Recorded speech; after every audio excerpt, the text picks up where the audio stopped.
Okay.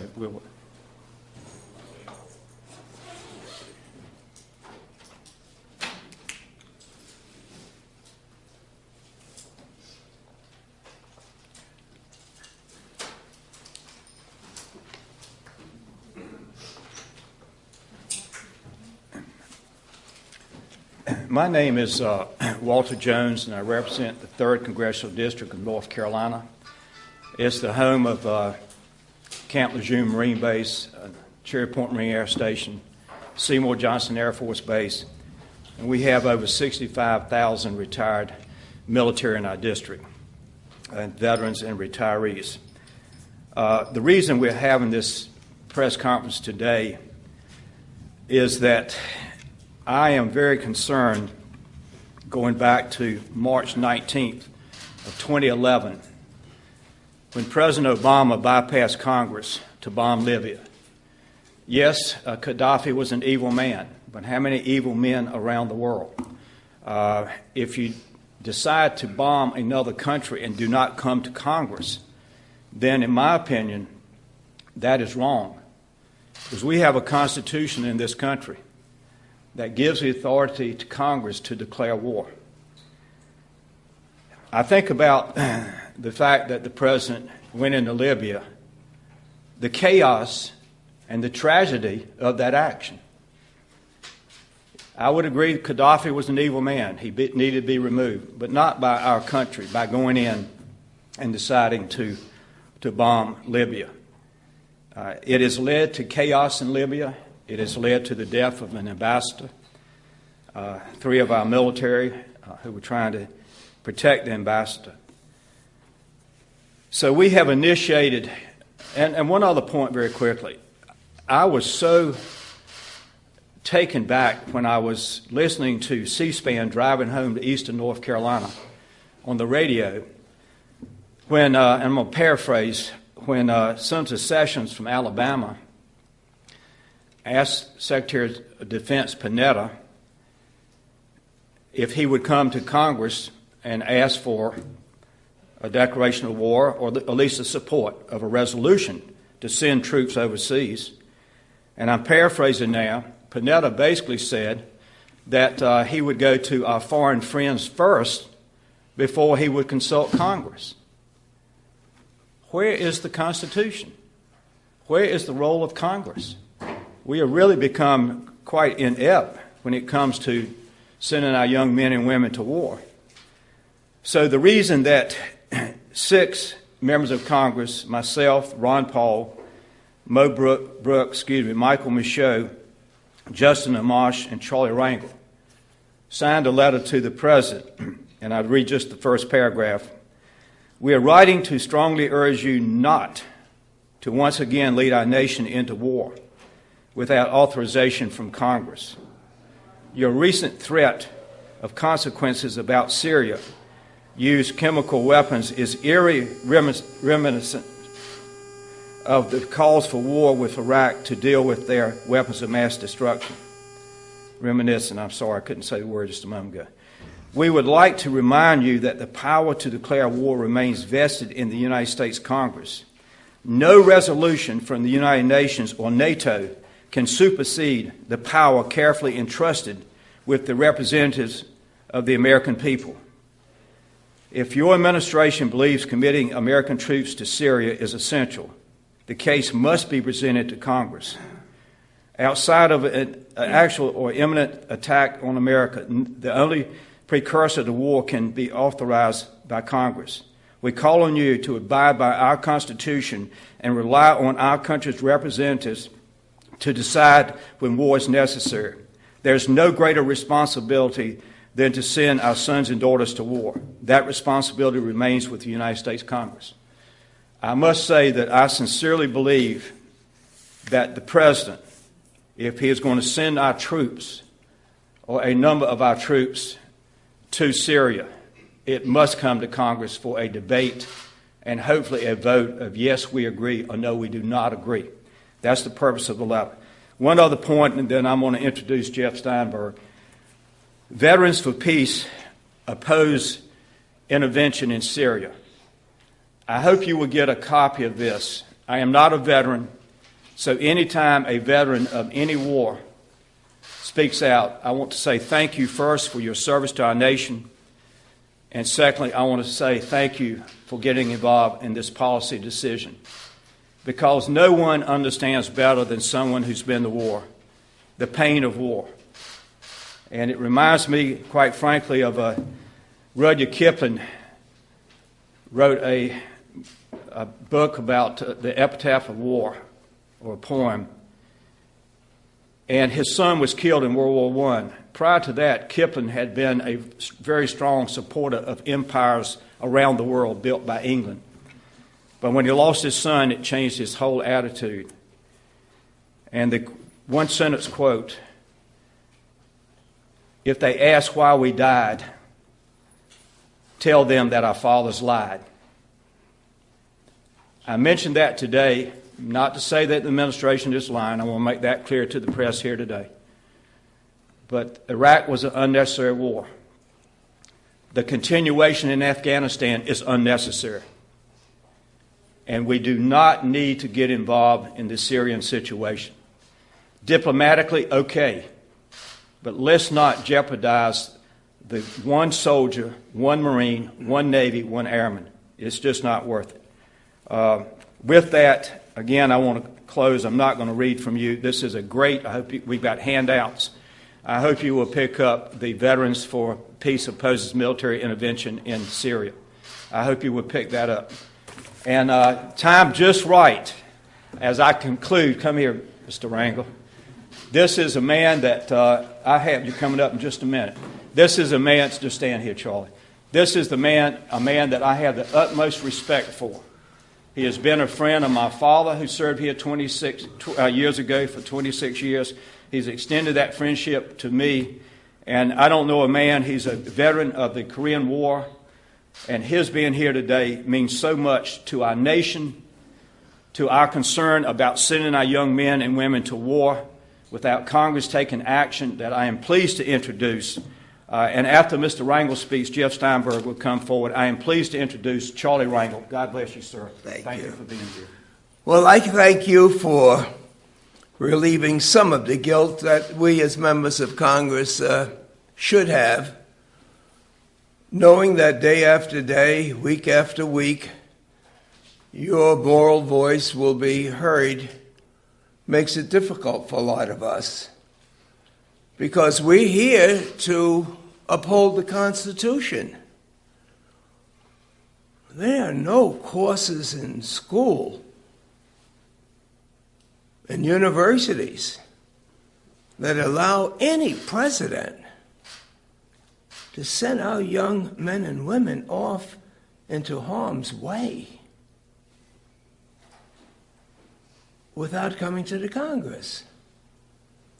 Now, that's the way it is, and that's the way it has been, and yet we have so many tens of thousands of families that have lost their loved ones since World War II.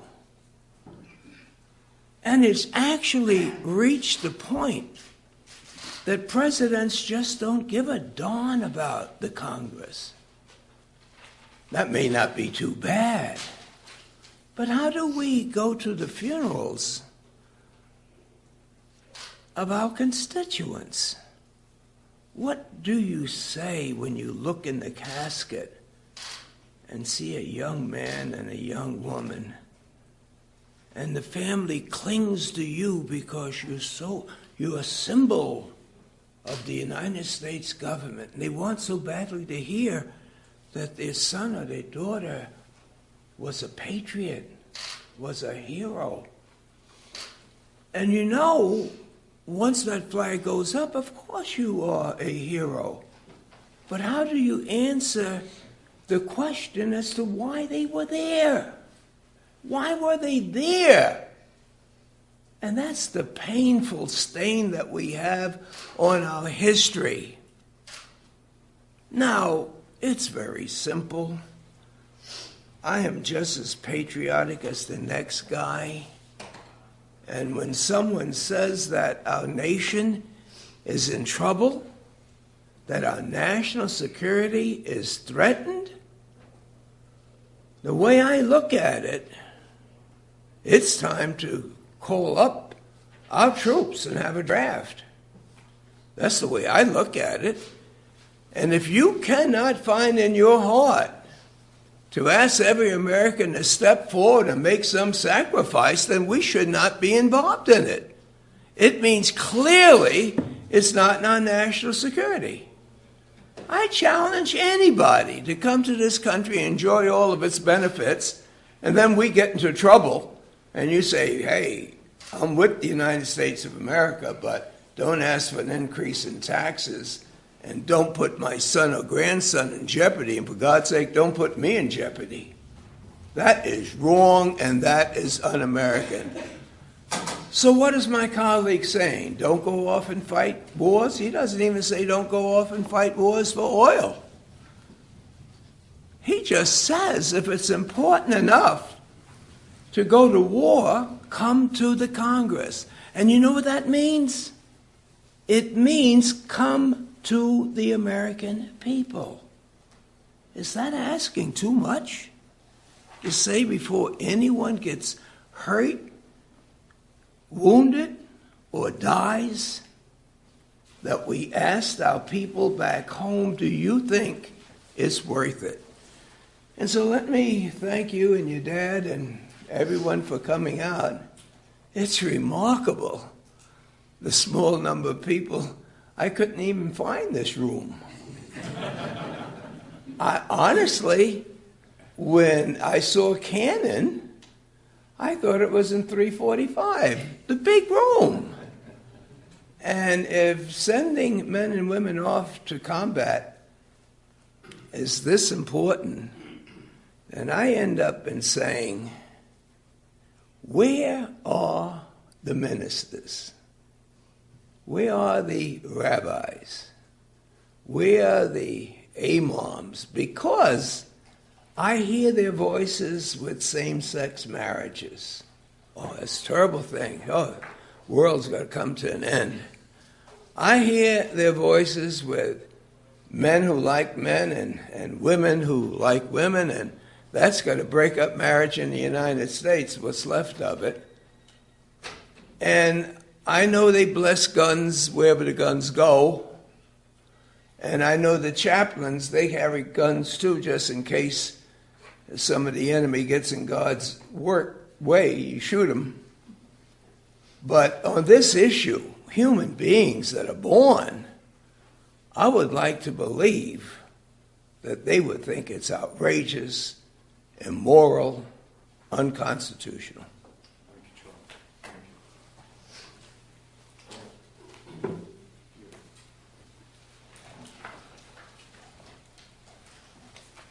Thank you all for being here. I really just want to take a couple of minutes to introduce two distinguished speakers who will be coming up momentarily. First of all, Colonel W. Patrick Lang, a retired U.S. Army colonel, Special Forces veteran, who then went on to a long and distinguished career in the Defense Intelligence Agency. And Colonel Lang, at one point, was in charge of all DIA operations for the entire Middle East and North Africa. He's probably visited every single country in the region on many occasions, and since his retirement from the DIA, he's been involved in consulting with various government agencies and continues to keep a very intensive focus on the events in the region in a very outspoken way. He has a blog, Sic Semper Tyrannis, which is, I must say, one of the most widely read blogs with very in-depth participation from retired and active duty U.S. military personnel, and it's worth going to. Secondly, Lieutenant Colonel Tony Schaffer, a 25-year distinguished career in the U.S. Army in various assignments involving combat assignments, intelligence assignments, and he too subsequently went to work for the DIA for a number of years, and as well has been very active and outspoken since his retirement in exposing some of the problems that have come up in the course of the recent series of undeclared wars. So with that, I'd like to invite Colonel Lang to come up.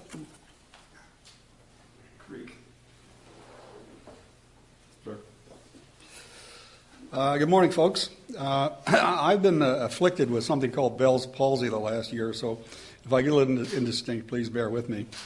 I spoke at a town meeting gathering in Lexington, Virginia, in the late part of 2002. That's where my alma mater is located. And I told people in the audience that if you're not paying attention, perhaps you don't know that the train has already left the station, that we are already on our way to war in Iraq. And a number of people still remember my saying that. They thought it was a strange thing for me to say at the time, but it turned out to be correct. Well, in my opinion, this is late 2002 again. It has come again to us. Because you can look across the spectrum of think tank generated opinion at various meetings in Washington, which I sometimes invited to, or the general tenor of stuff in the mainstream media, and it all kind of says the kind of thing that was being said in late 2002. There's a great deal of exaggeration going on, but a couple of things need to be pointed out about this. One is that in contradiction to what is being said in all this propaganda, in fact, the outcome in Syria is not at all certain. If you read foreign newspapers, you might have seen in the British newspaper The Independent a few days ago an article by a man named Cockburn, who wrote from Damascus about what actual conditions are like on the ground in Syria based on having been there 2 weeks. He said that he got in a car and drove 100 miles north to the city of Homs without any interference whatever, didn't see anything of the war going on, talked to people in and around this city, which has in the past been a hotbed of Sunni activism, and came to the conclusion that the picture being painted in the West of how close the Assad government is to falling is grossly exaggerated. This is an extremely significant fact. The other thing is the government of the United States is clearly embarked on a course which, if followed, will lead to military intervention in Syria. How can I tell that? Well, it is our stated policy that regime change is the desired policy of the United States. That's been established for some time now. Recently, we recognized the various groups of the Syrian opposition as being the official government of Syria. Based on that kind of proceeding, even though there's no UN action on this that I can think of at the moment, it would be possible for that government to ask for our intervention, and we could claim that it is a legitimate action. The next thing about this that is interesting is that among the coalition of groups that are fighting the Assad government is one called the Jabhat al-Nusra, and this is an offshoot of Al-Qaeda worldwide, the very essence of our enemy spread across the world, projected into Syria. They are amongst the leading fighters against the Assad government. The United States has condemned this group as a foreign enemy, but in spite of that, the leaders of the rest of the guerrillas fighting Assad have come forth across the world to demand that we rescind that condemnation of al-Nusra because they are, in fact, their friends. So the other thing that is clear here that if the Assad government falls, we have no idea really at all what kind of government would succeed it at all. When you consider all of this put together, you have to ask yourself why these two gentlemen from the House of Representatives are not completely correct, especially in a situation in which the outcome is uncertain and what the successor regime might be and how inimical to our interests it might be. Why on earth would the government not go to the Congress for approval for the employment of U.S. forces? And as things are going now, it seems inevitable to me that if we continue on this path, the U.S. government will feel that rather than be defeated in its policy at this point, it will have to use military force, which would probably take the form of air intervention and a no-fly zone, direct resupply to the rebel groups, things of that kind. I don't think that after what has happened in Iraq and Afghanistan, they're likely to try to occupy Syria with a coin campaign. That has proven to be a not very fruitful enterprise. I will be quiet now, and I leave this to my colleague. Thank you.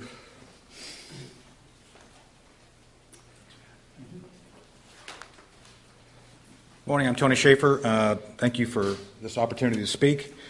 Yesterday, I listened to SecDef Panetta very hard. As a matter of fact, I was driving and he had made comments at the National Press Club, and he called for Congress to do the right thing. And what he really meant was to write a blank check so they can continue to do whatever they want.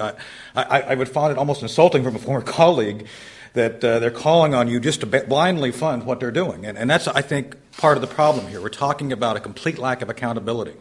What Pat said is absolutely correct, and let me go through some other factual issues here that I believe are at play that we need to be concerned about. First, the strategy.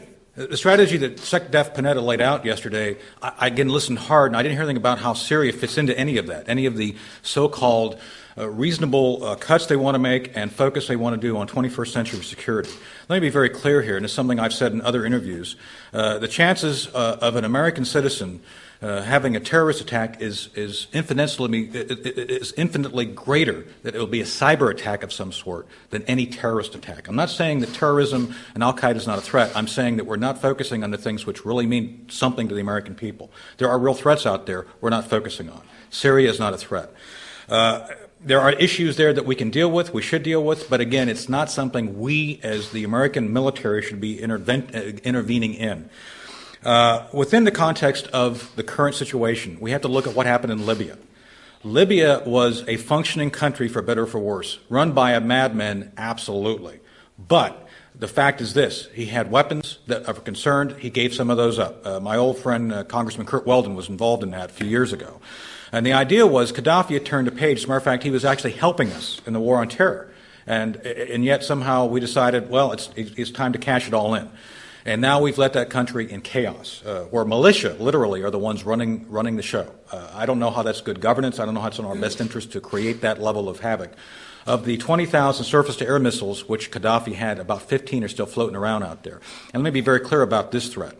These missiles are not military grade. Most aircraft now could easily fend off an attack of an SA-7. They have countermeasures. Civilian aircraft do not. So, frankly, the only thing these 15,000 surface-to-air missiles could be used for is terrorist attacks against civilian airliners. So this is what we let loose and is still out there as a dangling participle in the larger question of national security. Within the context of the strategy of what we're trying to do as a country, again, I don't know what's there for us. I look back, I'm a Reagan conservative, and I look back on the lessons from Lebanon and the Marine barracks there. As tragic as that was, we got the message pretty quick. We probably shouldn't be hanging around somewhere we're not wanted. And I think that's what we're doing here. There's some other recent lessons which we have not learned well, which we need to look at more closely. Afghanistan. The very networks we used against the Soviets during the Cold War, the Haqqani network in particular, has now been used to great effect against us. And somehow we don't get that message. And we're doing the same thing here. We're stirring up trouble. We're actually looking at aligning ourselves with groups who, as soon as they get our support and they win, they're coming after us. And again, how is that in our interest to do that? The moment you take one side, you've alienated someone else. So again, we should look at this as strategy. What does this really mean? What will be the secondary and third order effects of our decisions to intervene or use military action? It's not in our interest to do so. Our job as the government, as the military, is to protect the American people. The other thing is constitutionality. Let me hit that real quick. And I'm with Representative Walter Jones here and Representative Rangel, two dear friends I consider very close to their attitude about the Constitution. Accountability. There should be a debate. I'm a warrior. My job has been, for better or for worse, to defend the country for the past 30 years. And ultimately, a warrior's job is to not fight if you can avoid it. But if you're called upon to fight, to do it effectively, efficiently, and quickly, to get the job done so you minimize innocent life. Part of the deal here should be, as Representative Rangel brought up, is how do we talk to the parents of kids who have fallen in combat? What is that justification? This is why Congress, for better or for worse, has to be part of that debate. It's their job. It's the constitutional duty of this body to look at why we're doing what we do. They write the freaking checks. They're our board of directors. Therefore, the board of directors should have full access to all issues relating to the good order and discipline of our military actions in this nation. There's no wriggle room on this. It's very clear.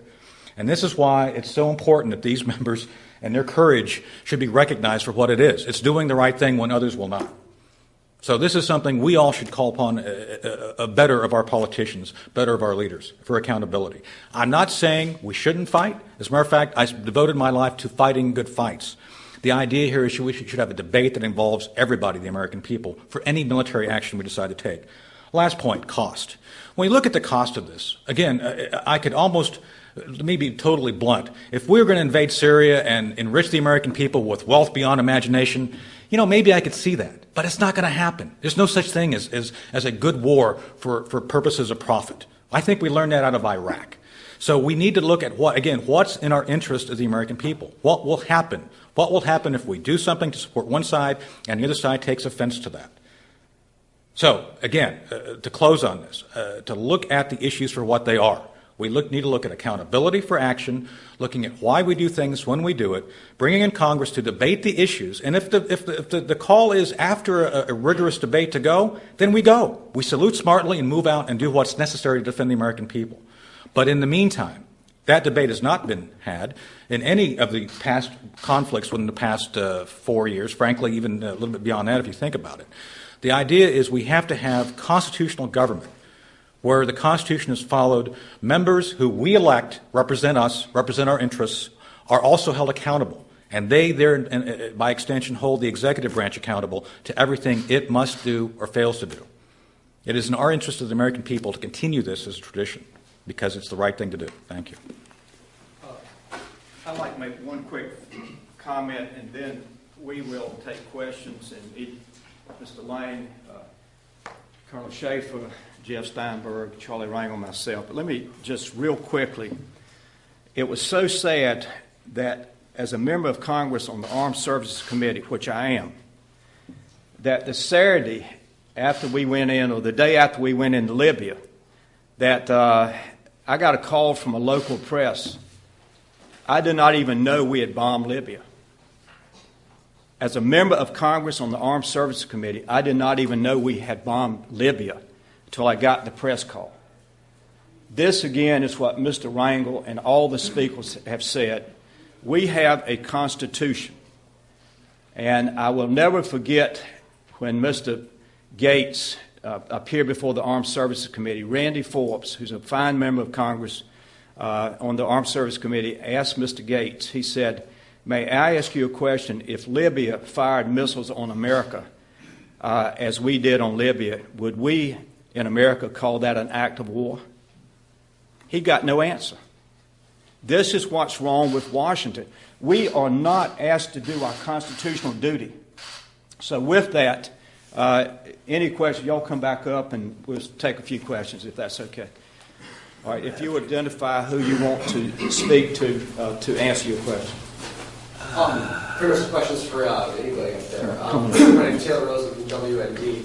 Given that Syria is an ally of Iran and also an ally of Russia, if the United States does deploy any sort of military intervention to Syria, could it lead to a wider conflict with the Russians, the Chinese, or the Iranians?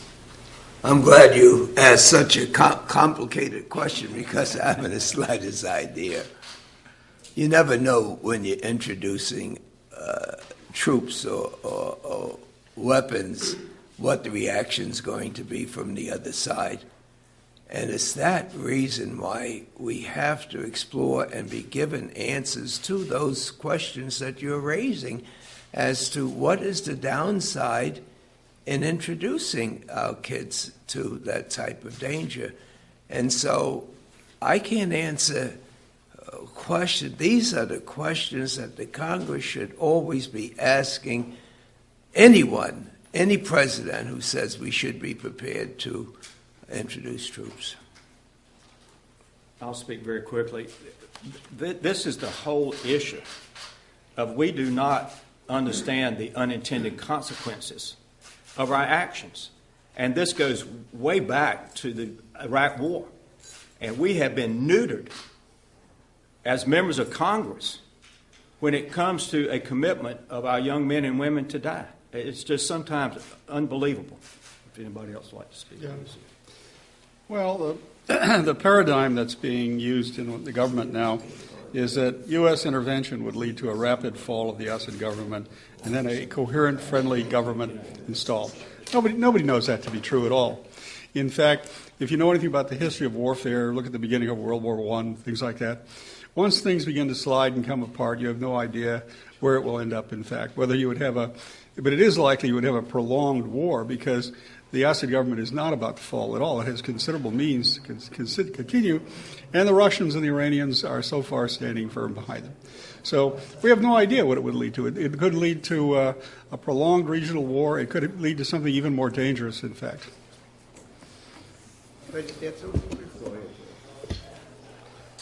I think that the question that you posed in terms of Iran and Russia is not only very much to the point, but it's something that is clearly on the minds of many of the military and political leaders in Russia, and has also been one of the reasons why there's been very strong opposition to any direct U.S. military involvement in Syria coming from within the ranks of the Joint Chiefs of Staff. And one of the reasons for that is that they look around the broad global strategic scene and they see Syria as a potential danger point of conflict with Russia at a point that there are many vital issues where U.S.-Russian cooperation is actually essential.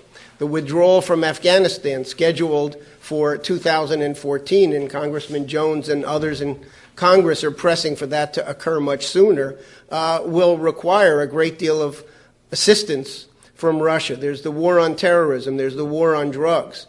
And yes, the Russians are very concerned as well that the deployment of the Patriot missiles and AWACS systems into Turkey is not only adjacent to Syria and in the close vicinity of Iran, but it's also very close to the southern border of Russia. And there's disputes over whether or not our ABM deployment is going to be a strategic game changer in terms of the whole structure of nuclear balance that has prevented a big war from happening since the end of World War II. So there's, many, many issues on the table here, and it's not just hypothetical. There are voices expressing intensive concern over this. There's been 3 interviews by top Russian officials, including the Deputy Prime Minister Rogozin, who was the Russian ambassador to NATO for 4 years, expressing concern precisely that Syria is a slippery slope towards a larger war immediately going into Iran and potentially beyond that. Tony, would you like to speak? Just to summarize, I think we need to look at this as a chess game. This is not something you can simply do A and then expect B to happen. You're talking about essentially fault trees which go well beyond our ability to probably fully understand. The other thing I'd like to see us do is actually be a little bit smart about letting the Russians take the brunt of anything bad that goes on. One of the things I've noted in several interviews is the Russians help supply all these WMD to the Syrians. If anything happens, we should let the Arab states deal with this, with the Syrians, as well as the United Nations deal with Russia for having supplied this WMD. Let the other folks who always come after us, let the UN and other folks go after the Russians on some of this stuff, and we stay out of it. I mean, they are as responsible as anyone else for anything bad happening by the fact they supplied it. It's not our job to be the policeman. Let the UN go in and give them a hard time over stuff. There'll be a couple more questions, and then we'll... Yes, ma'am, then I'll go to you next. Hi there, I'm Juana Summers with Politico. First of all, Congressman, I wanted to ask you suggested that military action in Syria seems unnecessary. What role would you have the United States play instead? Additionally, are you satisfied with the language in the Conference Committee report for the Defense Authorization Bill when it comes to the Pentagon report on Syria? Well, first, I think, as Colonel Schaefer just said, that we have international partners. We have a State Department. I think many, many times that maybe because we have a strong military, that too many times we don't do enough when it comes to building relationships around the world to influence situations like Syria. I have not had a chance to see the NDAA bill, so I can't answer the second part of that question. But as has been said before me, when a nation is financially broke, and here we are talking about a fiscal cliff, we don't know if we will be able to resolve that or not, and we're talking about spending millions and billions of dollars in other countries around the world. It doesn't make any sense to the American taxpayer. That's why Mr. Rangel and I and the people behind me talked about the Constitution and our responsibility when we commit our young men and women to war. We are not meeting our responsibility, and I blame the Bush administration for an illegal war in Iraq, And I am disappointed that Mr. Obama would bypass Congress to go bomb Libya and now set us up to be in a situation where we might, hopefully not, but might commit troops. So Congress needs to meet its responsibility. Yes, sir, young man. Tom Sedges with Truth Dig, and this is directed towards any of the speakers, but what do you think Congress should do if Obama defies your call and uses military intervention without consulting Congress? I think there should be a discussion of impeachment. I really do. I think this has gone on for too long, and I have the greatest respect for Secretary Panetta, but when I heard him answer Senator Sessions and saying that he would have to consult with our foreign friends before they go to Congress to discuss war, I almost had an accident driving home. I could not believe it. For goodness sakes, where is the Congress? We are three equal branches, but we have not been equal for a long time when it comes to war. I hope it doesn't happen, and I hope this letter that we have sent to President Obama. I respect President Obama. I am a Republican, and I didn't vote for him, but I respect him. He's my president. But I want my president to be Democrat or Republican to understand their constitutional responsibility before they kill our kids.